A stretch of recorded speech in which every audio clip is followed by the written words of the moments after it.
That song is absolutely about what is on the front of our bulletin today, which is God in the center and the beautiful circle and trinity of gratitude, giving, and receiving.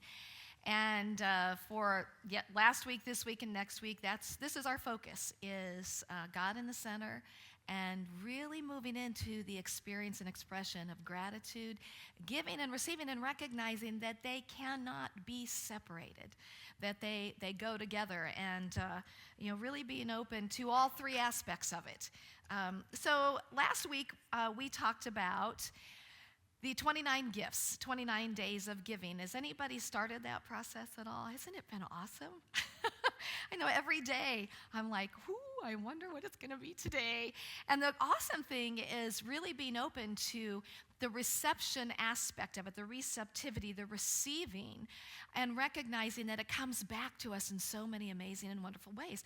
You know, I can give one thing and receive something totally different. You know, I've found that I've had more time to do some of the things that I've been wanting to do, and at the end of the day, I'm like, whoa, this is great. So if you've not done it, I really encourage you to think about doing it, and you can get on the internet and listen to that talk or grab a CD. So today we're going to continue to talk about this whole circle of giving, receiving, and gratitude, and in particular today, we're going to talk about money. Giving, receiving, and gratitude. Now, my motivation for this is that clearly money is an important part of our human experience. We use money for food, shelter, clothing, basic needs. We use money, don't we?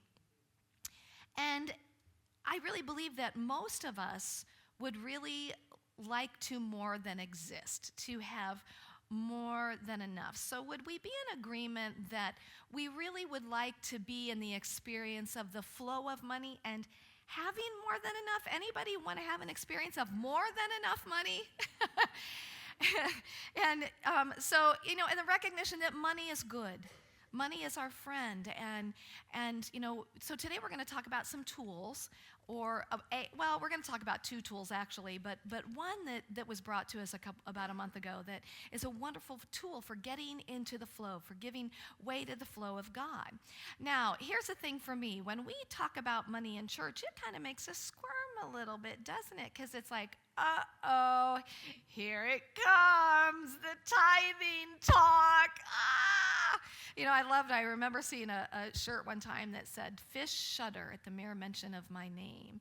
And I've often thought about, we shudder at the mere mention of the word tithe. So why is that? I want to share a couple jokes with you, first of all, that will help to clarify that, I think. There was a man who died and went to heaven, and St. Peter met him at the pearly gates and started taking him down these streets paved in gold and went past mansion after beautiful mansion after beautiful mansion. And when they got to the end of the street, there were shacks, and St. Peter said, this is your eternal resting place. And the man said, I don't get it. We just passed all of these beautiful mansions. How come I just get this shack? And St. Peter said, it was the best we could do with the money you sent us.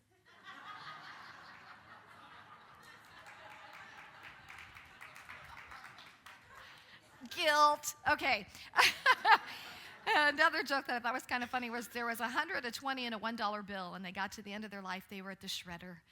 And they were talking about their life experience, and the $100 bill said, I've had the greatest life experience. I've been all over the world. I've been in the Caribbean. I've been to France. I've been to Rome. And the $20 bill said, well, I haven't done quite all of that, but I've had a great life too. I've been all over the world. I've been to Atlantic City. I've been to Disneyland. I've been to Starbucks. And they looked at the $1 bill and they said, well, where have you been? And the $1 bill, not one to feel diminished, said, I've been all over the world too. I've been to church after church after church.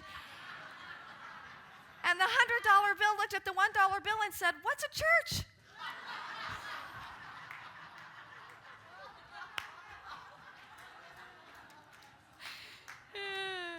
Okay, so all of you know by now that we are truly the no guilt church. This is really an opportunity to move past some of this stuff that we carry and that we have carried forward, because in all honesty, knowing that tithing means giving 10% of your income, when I say the word tithe or tithing, does it make you wince a little bit? You know, anybody? Wow, I'm amazed. You guys have gotten a lot further with this than I have, I got to tell you. Okay, so we are going to, and know this, that tithing in religious and in spiritual circles is known as giving 10% of our incomes to the person, place, or organization from which we receive our spiritual nourishment. That is the definition of tithing in our spiritual and our religious circles. So where did that concept come from? Let's look at that first. Malachi 3:10 is one of the most well-known scriptures for tithing. Bring ye the whole tithe into the storehouse, that there may be food in my house, and prove me now herewith, saith Jehovah of hosts, if I will not open you the windows of heaven and pour you out a blessing, that there shall not be room enough to receive more. What a great scripture. You know, clearly it's saying that you cannot outgive God. But again, let's look at the concept of tithing. Okay, when I say that, tithing, first of all, is not law. I want to be very clear with this.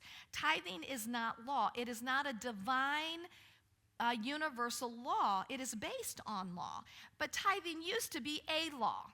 Reverend Eric Butterworth in Spiritual Economics, which is a fabulous book, and I'm so excited Delphine's going to be doing this workshop for the next 3 weeks. It will be an awesome workshop. But he tells us that in the time of Malachi, when this scripture was written, that the Hebrews were under Levitical law. It was a theocracy. It was a religious form of government. And the tithe was a form of taxation that was required. It was not a donation. It was not a tax-deductible charitable contribution. It was not voluntary, and infractions were oftentimes punished by death. This was tithing in that particular period of time. Now, the main purpose of the tithe was to support the Levitical priests. Why? Because when someone became a priest in that time, they had to give up everything. They could not own anything. Most money was made on having land and agriculture and animals. They had to give up everything. So the tithe was there to support the Levitical priesthood and to support widows and orphans. Now, in addition, the tithe was basically on animal and agricultural products and was to be paid in kind. In fact, if you were not able to pay your tithe with either some type of agriculture or animals, you were penalized. You had to give a fifth more if you wanted to pay in cash.